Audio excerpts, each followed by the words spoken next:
Hey guys, so we're all connected up here and live on YouTube, and welcome to this Monday. This is the 3rd of March, 2025, first week of March, first full week of March for our forex trading. And after all the craziness from February, we don't really know what March is going to bring us. But now is a good time we look at the charts and go over the gold and the major U.S. pairs, and also we'll look at Bitcoin, which has been doing very well over the weekend. Usually it doesn't move much on the weekend, but it did this weekend. So welcome to everybody that's here. And if you want, leave me a comment and I'll try to get back to you. I'm just watching watching myself on the other computer, see if I've got any comments coming in, see who all's here. Just bear with me. Wherever you are in the world, I hope you're having a great day.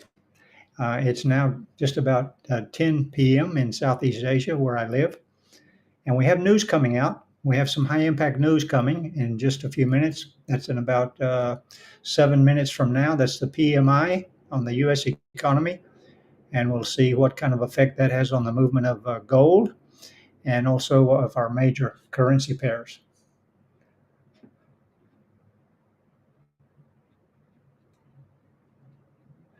Okay, so let's go ahead and jump over to the charts, dive right in, as they say on YouTube. Let me go over and share my chart here. Here we go. And yeah, I'm still with you down there in the corner. Okay, so here we are looking at gold. And this is gold on the 4-hour chart. This is the chart I shared with you yesterday. And I gave you on Sunday, I gave you a sell limit on gold at the price of 28.80. And that's where this yellow line is. And you see that has already come up. And so the pending order has executed. The pending order is open. And now that's just in a little bit of profit. And the question is it going to continue down into profit, or is it going to break above this resistance line and go a little bit into a negative, maybe a little bit of a loss before we continue down? So we don't really know. We know that last week gold took the elevator down to a very, very low. It got down to the 28.32, took the elevator from the top floor down to the basement. And we're just waiting to see if there's anything lower than the basement. As of yet, we're looking good. We had this recovery today, Friday a little bit, and then today. You're looking at the H4 chart, the 4-hour chart. And so now gold has hit the pending order that I gave you yesterday, 28.80, and it's now a little bit in profit. So the question is this going to continue down into profit? So while we're waiting on the news, which is in another 4.5 minutes from now, let me jump over and look at Bitcoin. Very interesting move on Bitcoin. Okay, we've got resistance at 95K. That's this yellow line here. It broke above that yesterday and looked like it was going to the moon. It hit 96,400. All right, and that's after a low of 77,900. So in just over the weekend, it's gained about I don't know, what is that, over $20,000. It's a lot, nearly $20,000 in just a few short days. So that's Bitcoin. That's what it does. It makes those gigantic moves. It's very, very volatile. But now we see it's coming back down, and we are at our support level here, which is 90,000 right there, right on support at 90,000 right now, 90,167. And what's the question? Is it going to bounce off of this and go back up? Well, we had good news over the weekend. The president of the U.S. said that he's going to start this sovereign account, or whatever it's called, sovereign reserve account, and Bitcoin and Ethereum and Solana and some others are going to be a part of that. So that was big news over the weekend. And that was the reason for the big move up in Bitcoin and some of the other cryptos. But now we see it's dropping kind of hard. All right, that's a big drop down from 93.6 down to where we are 89 already. 89.6 and dropping more. So from 93, that's a drop of nearly $4,000 just in this one candle.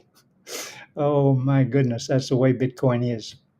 So we'll just watch and see if it's going to bounce off of this trend line that we got here. A nice trend line. It's followed this up for the last few days, and let's see if it will retest this trend line and then maybe continue its move back up to higher prices. So we got another 2.5 minutes before the news come out. Let me race over and see if we can look at the, oh, I know what's really interesting today is the DXY. And somebody said that the dollar was going to gain strength. And I told you yesterday, I don't agree with that.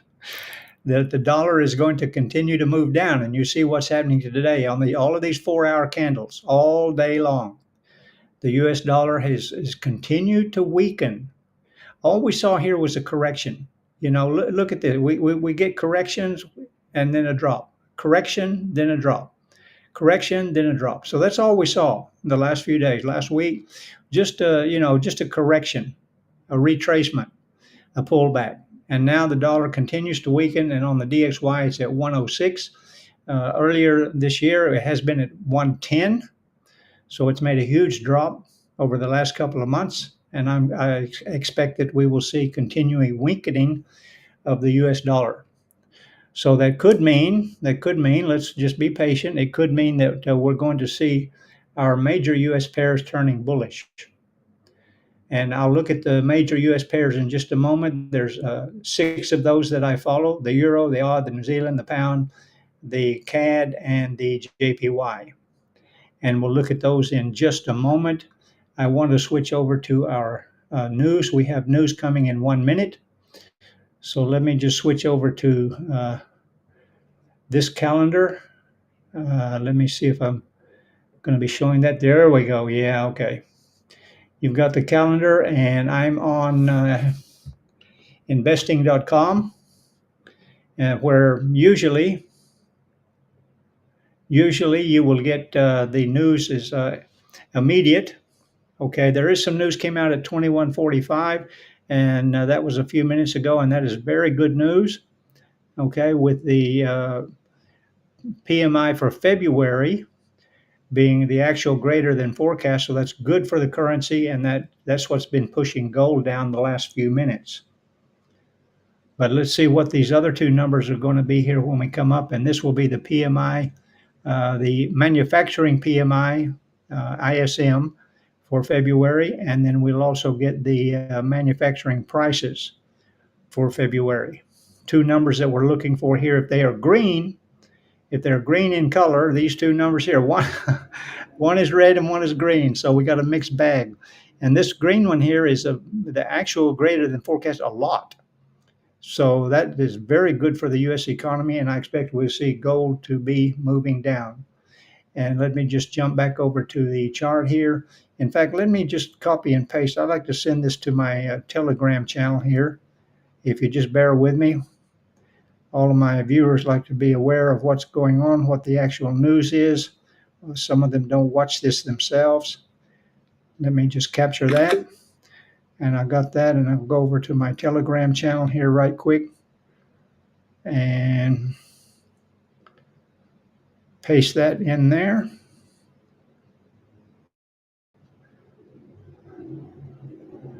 That's for all the people that didn't see the news come out. Now, that's done.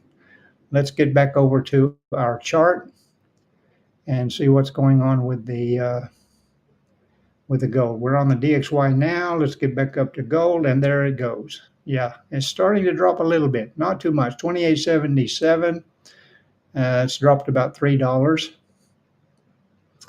Dropped about $3 from the pending order. Okay, but that's good news for the U.S. economy. So we should start to see some pressure on the gold, the price of gold.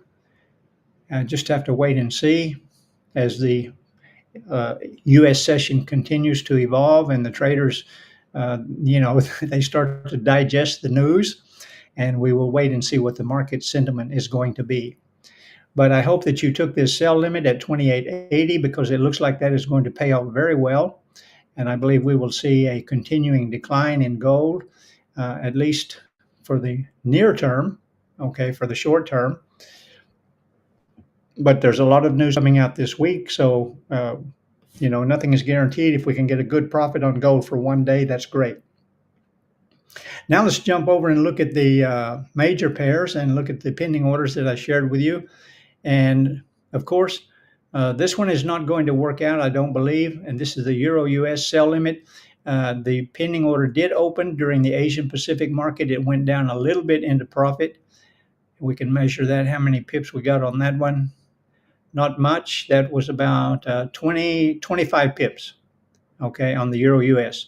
And so if that moved down, then you put your stop loss at break even, you'd be okay.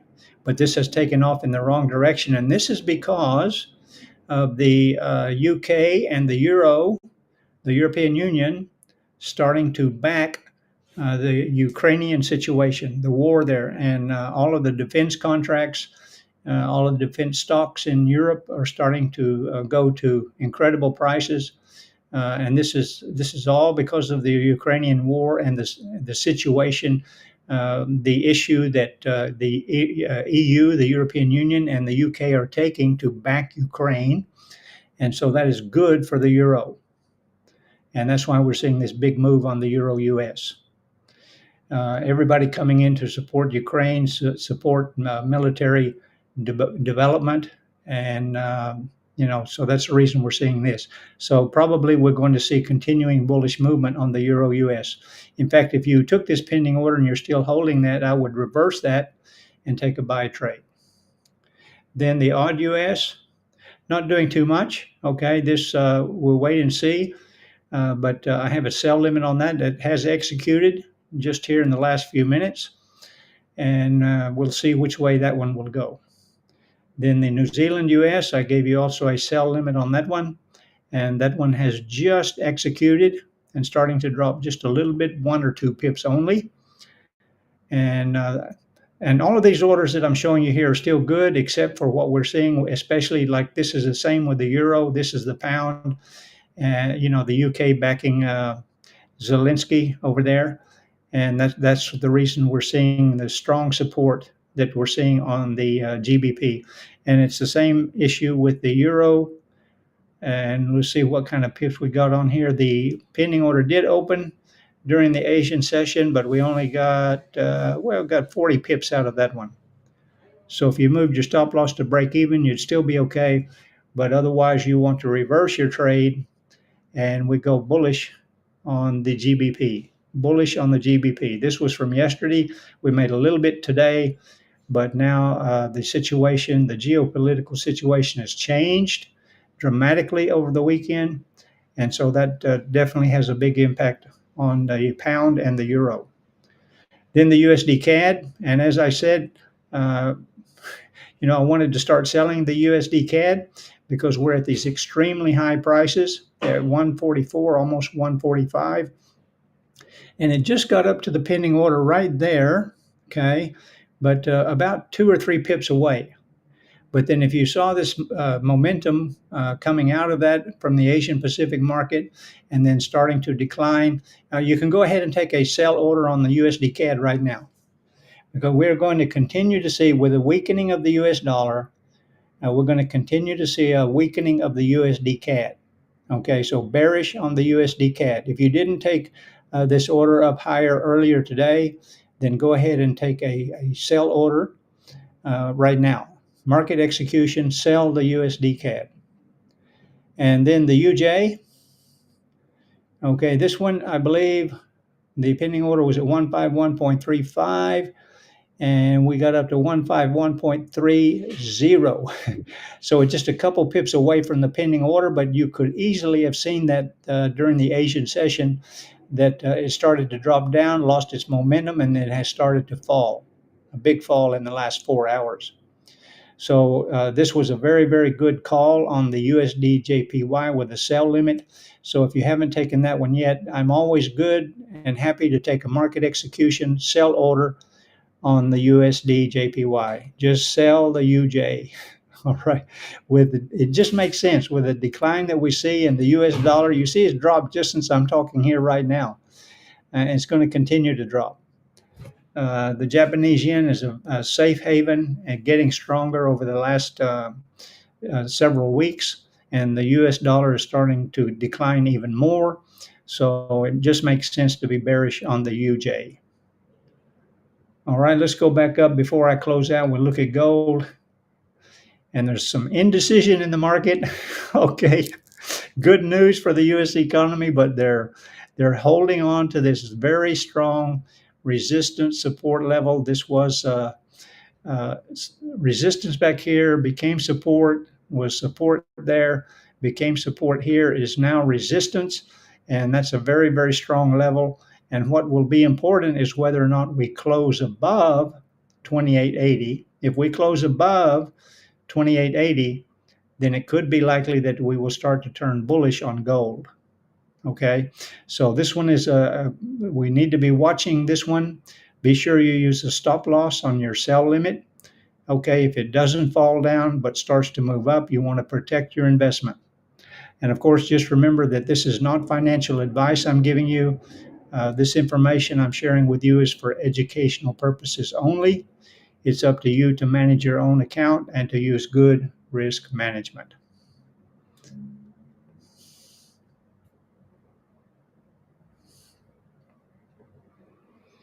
Okay, that's it from me, guys. I hope that these trade setups that I shared with you will help you with your trading. But just remember, I'm just sharing this. I'm not recommending or suggesting you take the same trades that I do. You can if you want to, but it's up to you to manage your own account and to use good risk management. And any comments or questions you have, leave them below this video. Please share with your friends. Don't forget to like. It does help the channel a lot, and it supports me, so I do appreciate that. And I will see you again in the next video. Have a great session of trading wherever you are in the world.